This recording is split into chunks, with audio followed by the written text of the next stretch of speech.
بسم الله الرحمن الرحيم. السلام عليكم ورحمة الله وبركاته.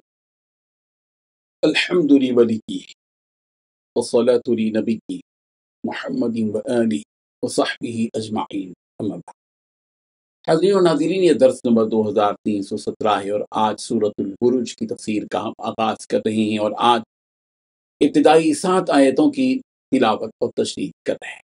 آیت نمبر 1 تا 7۔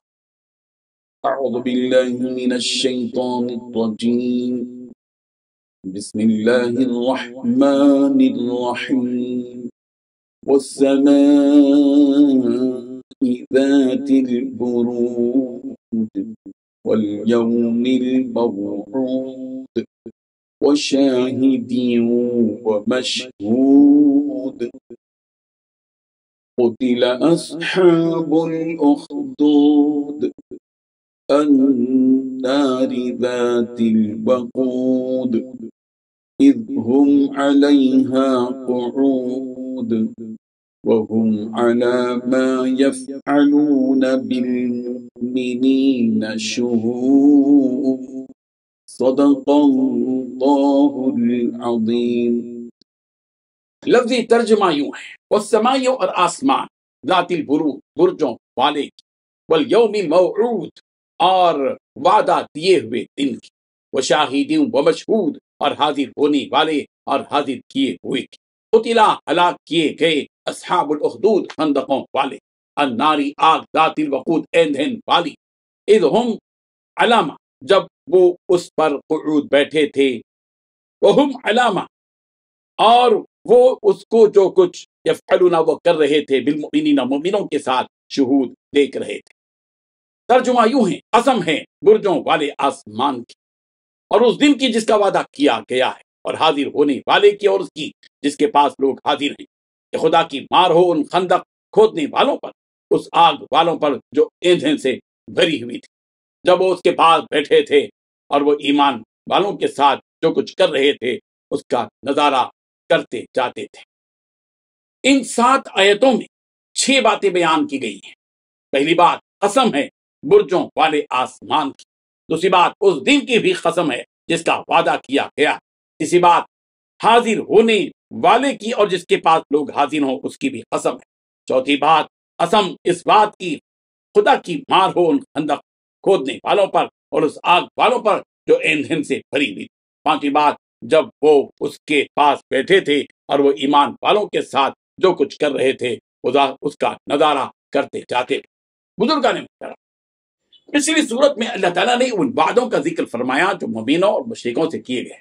جس طرح پچھلی صورت کی ابتدا اللہ تبارک و تعالیٰ نے آسمان کے ذکر سے کی، اسی طرح اس صورت کی ابتدا بھی آسمان ہی کے ذکر سے کی گئی ہے۔ فرمایا کہ قسم ہے برجوں والے آسمان کی اور اس دن کی بھی جس کا وعدہ کیا گیا ہے، اسی طرح شاہد و مشہود کی بھی قسم ہے۔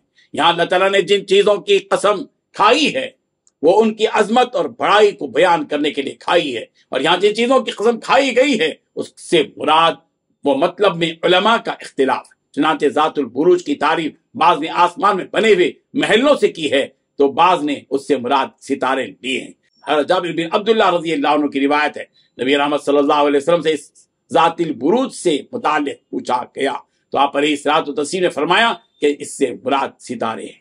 ایسے ہی شاہد اور مشہود کے معنی میں بھی اختلاف، بعض نے شاہد سے مراد قیامت کا دن اور مشہود سے مراد عرفے کا دن لیا ہے، تو بعض نے شاہد سے مراد جمعے کا دن اور مشہود سے مراد قیامت کا دن لیا ہے۔ اس کے بعد اللہ تبارک و تعالیٰ نے جواب قسم میں فرمایا کہ خدا کی مار ہو ان لوگوں پر جنہوں نے خندق یعنی گڑھا کھودا، اس آگ والوں پر بھی اللہ تعالیٰ کی مار ہو جو آگ ایندھن سے بھری ہوئی تھی، اور اس وقت یہ لوگ اس آگ کے پاس بیٹھے ہوئے تھے اور ان ایمان والوں کے ساتھ جو کچھ ہو رہا تھا اسے تماشے کے طور پر دیکھ رہے تھے۔ آخر یہ کون لوگ تھے جن پر اللہ تبارک و تعالیٰ نے اپنی پھٹکار لگائی اور ان کو اپنے عذاب کا مستحق ٹھہرایا؟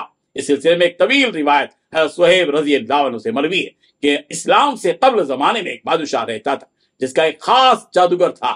جب وہ بوڑھا ہو گیا تو اس نے بادشاہ سے کہا کہ کسی ایک نوجوان کو اس کے پاس بھیج دو تو وہ اسے یہ جادوئی علم سکھائے گا۔ چنانچہ اس بادشاہ نے ایک نوجوان کو اس جادوگر کے پاس بھیجا، لیکن جب وہ نوجوان اس جادوگر کے پاس جانے لگا تو اسے راستے میں ایک راہب یعنی حضرت عیسیٰ علیہ السلام پر ایمان رکھنے والا ایک عالم ملا، اور اس کی باتیں اس نوجوان کو اچھی لگی تو اس جادوگر کے پاس جانے سے پہلے اس راہب کے پاس بیٹھ کر جاتا۔ ایک طویل عرصے تک ایسا ہی ہوتا رہا، اور ایک وقت ایسا آیا کہ وہ راستے سے جا رہا تھا تو اس نے دیکھا کہ بڑا سا جانور لوگوں کو راستہ روکے ہوئے ہے، کہ لوگ اس جانور سے گھبرا کر اس کے پاس نہیں جا پا رہے ہیں۔ تو اس نوجوان نے یہ سوچا کہ یہ وقت آزمائش کے لیے بہت مناسب ہے، چنانچہ اس نے ایک پتھر اٹھایا اور یہ کہہ کر اس جانور کو مارا کہ اے اللہ، اگر تجھے اس راہب کی باتیں اس جادوگر کی باتوں سے زیادہ اچھی لگتی ہوں تو اس جانور کو اس پتھر سے ہلاک کر دے۔ چنانچہ وہ جانور مر گیا۔ پھر اس کے بعد اس نوجوان کے ہاتھ میں اللہ تعالیٰ نے شفا رکھ دی کہ وہ اندھے بہرے لوگوں کو ٹھیک کرنے لگا۔ بالآخر جب بادشاہ کو اس بات کا پتہ چلا کہ وہ ایک اللہ پر ایمان لا چکا ہے تو اس نے اس نوجوان کو مارنے کے لیے طرح طرح کی آزمائشیں کی، لیکن وہ اسے مار نہ سکا۔ آخر میں اس نوجوان نے خود ہی کہا کہ اگر تم مجھے مارنا چاہتے ہو تو سارے لوگوں کو ایک میدان میں جمع کرو اور پھر تیر یہ کہہ کر چلاؤ بسم اللہ رب الغلام، کہ اس غلام کا رب جو کہ اللہ ہے اس کا نام لے کر میں تیر چلاتا ہوں۔ چنانچہ اس نے ایسا ہی کیا اور وہ نوجوان شہید ہو گیا۔ اس واقعے کو دیکھ کر لوگوں نے کہا کہ ہم بھی اس نوجوان کے پر ایمان لاتے ہیں۔ یہ سن کر بادشاہ نے خندق کھودنے کا اور اس میں آگ جلانے کا حکم دیا اور ان ایمان والوں کو اس آگ میں ڈال دیا۔ اسی واقعے کو اس صورت میں بیان کیا گیا جس سے یہ معلوم ہوتا ہے کہ اللہ تعالیٰ نے محبوب اور برگزیدہ بندوں کو جو تکلیف دیتا ہے وہ اللہ کے عذاب کو دعوت دیتا ہے، اور جو حقیقی مومن و مسلمان ہوتا ہے وہ اپنے جان سے بڑھ کر اپنے ایمان سے محبت کرتا ہے، جس کے لیے ہر چیز قربان کرنے وہ تیار رہتا ہے۔ اللہ تعالیٰ ہمارے اندر بھی ایسا قوی اور مضبوط ایمان پیدا فرما دے، آمین۔ وآخر دعوانا ان الحمدللہ رب العالمین۔ ڈیلی درس قرآن کو سبسکرائب کیجئے، اپنے تاثرات اور مشورے ارسال کیجئے اور اپنے متعلقین کا گروپ بنا کر انہیں روزانہ درس قرآن بھیجئے اور اجر و ثواب پائیے۔ جزاکم اللہ خیر۔